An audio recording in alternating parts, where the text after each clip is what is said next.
Okay, Steeler fans, it is Wednesday. You know what that means, that in the second half of the podcast, we touch on the DEFCON levels and we dive into the mailbag. It's hysterical to me how when the Steelers lose, I am bombarded by questions. And yet when they win, not as many. And I'm okay with that. Like, that's fine. Winning cures all. I've always said that and I stand by it. But let's do the DEFCON levels first in case this is someone's first time watching or listening. Understand that 1 is horrible. 5 is fantastic. If you are a 5, that means that everything is great. We're fine. No worries. That is a 5. 1, war is imminent is the actual definition for DEFCON level 1. So you don't want to be a 1. Keep that in mind. Let's go with quarterback. It was a 2 last week. It goes up 1 to 3. I thought Aaron Rodgers showed signs of life. There were moments prior to, and this is the Buffalo game, and then even before his wrist injury against the Bengals, it just didn't look right. He didn't look comfortable. He was antsy in the pocket. I felt like, at least in my opinion, this will look like what we saw early in the season with Aaron Rodgers, where he was moving around a little bit better, definitely more accurate with the football. Liked what I saw. Goes from a 2 to a 3. Next, let's go to the wide receiver and tight end. It was a 2. It goes to a 3. DK Metcalf went off. He deserved it. Great game from him. Talked about him a lot on the winners and losers segment on Monday. But I will say this. I really liked just the approach they had. Adam Thielen was wide receiver 2 based on snap total. And I talked about it. I said it on Twitter, Roman Wilson losing his spot for Adam Thielen. It's not a good look. And Mike Tomlin was asked, why did Skyler get a helmet and Roman Wilson didn't? And it was because Scotty Miller's their backup punt returner. Roman Wilson doesn't do special teams too much, at least as a return man.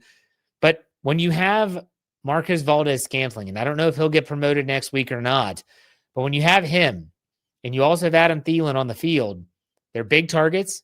I think Adam Thielen is 6'2". We know MVS is, I think, 6'4". DK Metcalf's a big body guy. When you have those 3 type of weapons, when you're doing 3 wide receiver sets of any kind, it makes the defense approach it differently. So I'm going to have it go from a 2 to a 3. I want to see more production. I would love to see Thielen out there with a week under his belt, an extra day to prep with being Monday Night Football. I'd love to see MVS get another shot, see what they can do. I think it's trending in the right direction. We'll put it that way. Let's go to running back. Running back, it was a 3. It stays a 3. They didn't have a lot of production in the running game, but the receiving part of things from a running back position was great. That's why it didn't move one way or the other. Stays a 3. The offensive line did not surrender a sack, and that's important. But they are 3 and they stay at 3 based on the fact that who is going to play left tackle. If Andres Pete ends up clearing the concussion protocol and can play this week, then him there with Dylan Cook as a backup, I'm fine. It would probably be a 4, but we don't know that yet. So because of that left tackle situation being in flux, it stays at a 3. Let's go to the defensive side. Defensive backs. Some might think that this goes up to a 3, but I'm going to keep it at a 2. I didn't understand Asante Samuel Jr. not playing at all. I thought Brandon Echols played well. Jimmy Pierre played well. Joey Porter, the penalties. I understand the Steelers and Tomlin will say, we don't want to take the physicality out of Joey Porter's game. I get it. I totally understand it. But at the same time, sometimes those penalties can linger. They can be at really, really poor times that they happen. I've got staying at a 2, the defensive backs. Inside linebacker, 3, stays at 3. Malik Harrison, I hope that guy's okay. At a time when you're seeing more and more players dealing with multiple weak concussions, not every concussion is the same, and even some that look really bad might not be as significant, but that guy was unconscious on the football field. Tackling Derrick Henry, he went out. He was out cold. So I hope that he's okay. Cole Holcomb filled in nicely. Patrick Queen, he didn't get mentioned by Tomlin on Tuesday, but we're assuming he's working his way back from that hip/glute injury. It stays at a 3. Now let's go to outside linebacker. I have it going from a 2 to a 3. They didn't have a lot of sacks, only 2 of Lamar Jackson last week. But I will say this about the team's pass rush. They were getting after Lamar Jackson. Lamar Jackson is a 1 of 1 in terms of his capability. There's others. Josh Allen's good. Patrick Mahomes is good as well. Justin Herbert can do it as well. But Lamar Jackson's ability to just manipulate the pocket, to get out of the pass rush, they had him dead to rights, I would say 4 times and he escaped. And it doesn't mean that he rushed for big yardage, but he threw the ball away and avoided the sack. The pass rush was better. It was better. So I've got it going from a 2 to a 3. Now, the defensive line is still a 1. If Derek Hartman is going to be back, I feel a lot better. But at the same time, with Keanu Benton banged up, with Derek Hartman's situation in flux, when you're trying to rely on someone like Logan Lee, Wyatt Black, who was getting pushed around like crazy when he played nose tackle, if they played him at the DN spot, he did much better. That D-line is still giving up over 200 yards rushing the last 2 weeks. It stays at a 1. I think the defensive line is a big issue. I know that there's a Chargers nose tackle who just got released. I don't know if the Steelers are going to put in a waiver claim. They should. They should get that guy in here. If he's a big body, nose tackle is what we need. That's what this defensive line needs. It would be a big boost, even if you're like, just take up 2 guys. You don't need to know the whole scheme. Just take up 2 guys. We'll see. All right, let's go to the special teams. It goes up one. Corliss Waitman had a much better day. Chris Boswell did his thing. Return game was good. Kenneth Gainwell had some nice returns in the kickoff game. It goes up to a 3. So it was a 2. It goes to a 3. And the fan DEFCON levels, as I always say, it depends on who you talk to. But I would say that it goes from a 1 last week after the Buffalo loss, giving up 249 yards rushing at home. You had an opportunity there. I don't know. It goes up to a 2. It's not jumping 2 spots, not yet. It goes up to a 2. So there you have our latest DEFCON levels. Let's dive into the mailbag. Every single Tuesday on my Twitter feed, I put out the question saying, hey, let's get some questions, and you all respond. Let's get things started with Jeff Coons, our buddy from up north. Said, greetings from Not Mad Canada. The Ravens win bought them more time, and moved the Steelers back into the playoff seeding. Name one aspect the team must do to sustain a winning streak on Monday Night Football. For me, it's clean up the run defense and reestablish their own run game. He continues, I know that's 2 aspects. When I asked for 1, that's 12 pounds of nuts in a 10-pound bag. All right, so the question is one aspect the team must do to sustain a winning streak on Monday Night Football. I think that the Steelers have built themselves on one statistical category, the turnover takeaway ratio. So you asked for 1, I'm going to give you 1. I agree with what you said about the run defense and the run game, but I'm going to give you 1, and that is they have to win the turnover battle. So go back to last week. They get 1 takeaway, Jimmy Pierre's interception of Lamar Jackson. They don't turn it over. That was significant. And if you go back and look, when they win the turnover battle, they typically win games. Now, I understand. I talked about it last week. Ben Johnson talking about EPA is the new metric that a lot of analytics and those people are using. That's fine. I think the Steelers should be definitely going in that direction, but this team is built on the takeaway. They got to take it away, and they have to stop. All right, they can't turn it over themselves. All right, let's go to Tank. He asked several questions. He said, at this point of the season, who would you give offense and defensive MVP to?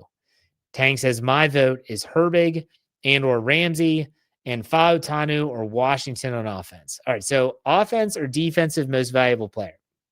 I'm going to say that's a really tough question first and foremost, because even just the MVP of the team, there's not one player that has stood out. And even on the defense, there's not one player that stood out. I would say, give me Jalen Ramsey, defensive MVP. Offensive most valuable player. I would probably say it would be Aaron Rodgers. If I'm just trying, I'm not giving that's just my own guess is what I think would be it. I don't know. That's a tough one. He continues, what would you say with the old Big Ben formation of shotgun with DK, wide left, Roman, far right, MVS in the slot, Warren right side, and Patty on the left of AR8? I would, honest to God, I don't care what formations they use. I don't care what personnel packages. Do what works. And that sounds so stupid and simple, but it's factual. Do what works. We saw the Steelers have more success on offense against Baltimore than we've seen in a very long time this season. So why abandon that if they're giving you the same looks? I trust Coach Kevin Smith. He said on the Here We Go Steelers show with Brian Davis, you can hear that on all your audio podcasts. He said simply, the Ravens didn't do anything that other teams haven't done. The Steelers just exploited it and had better throws. They had better communication. Do what works best.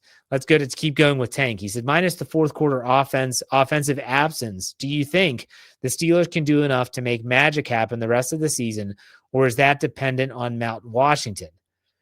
What is the status of the defensive line? We need some help. So I talked about the defensive line, the injuries earlier. Hopefully Derek Hartman is that help that we're looking for. But do I think they could make magic? I do.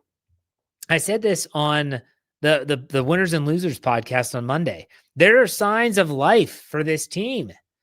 And when you see the offense move the ball the way they did, and you see DK Metcalf being a difference maker, being every bit the guy they thought they were getting when they traded for him, that gives you hope. That's that sign of life.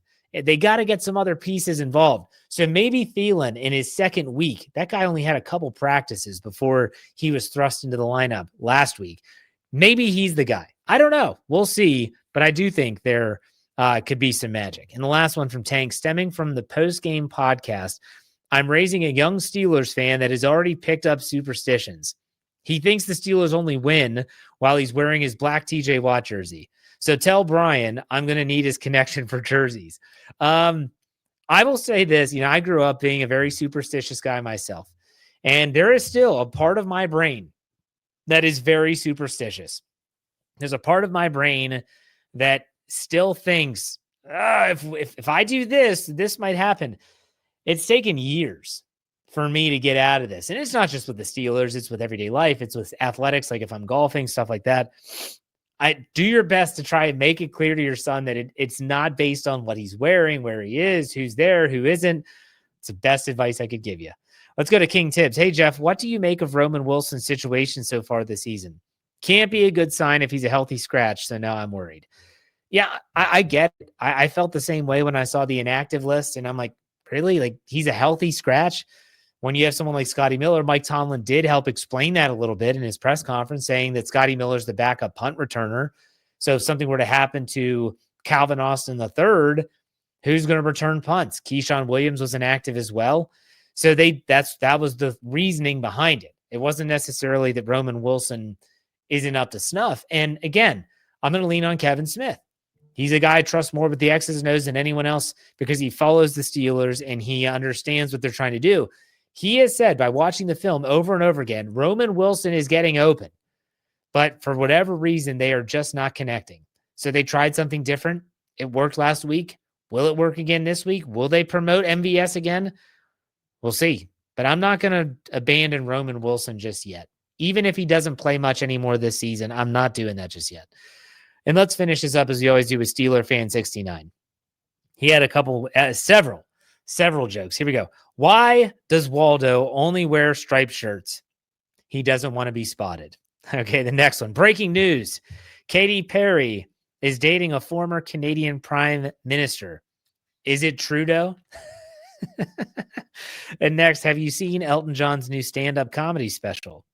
It's a little bit funny. There you go. He told me to sing it, and he said, "Say hello to the family for me." Will do. They love your jokes every single week. I find it's a great way to end the podcast on Wednesday. I thank everyone. Remember, Friday is going to be weird because we're going to have a Monday podcast. So Friday, what can you expect? We'll still do Coach's Corner with Kevin Smith, unless I had to change my mind, but we'll probably still do Coach's Corner.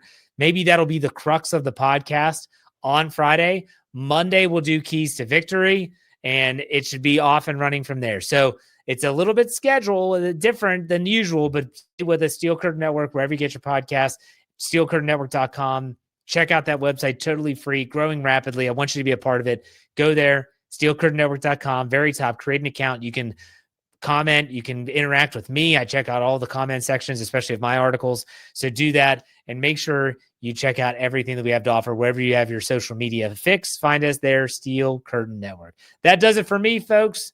I'll be back on Friday. He finishes up. Be safe, be kind, and God bless. And as always, go Steelers.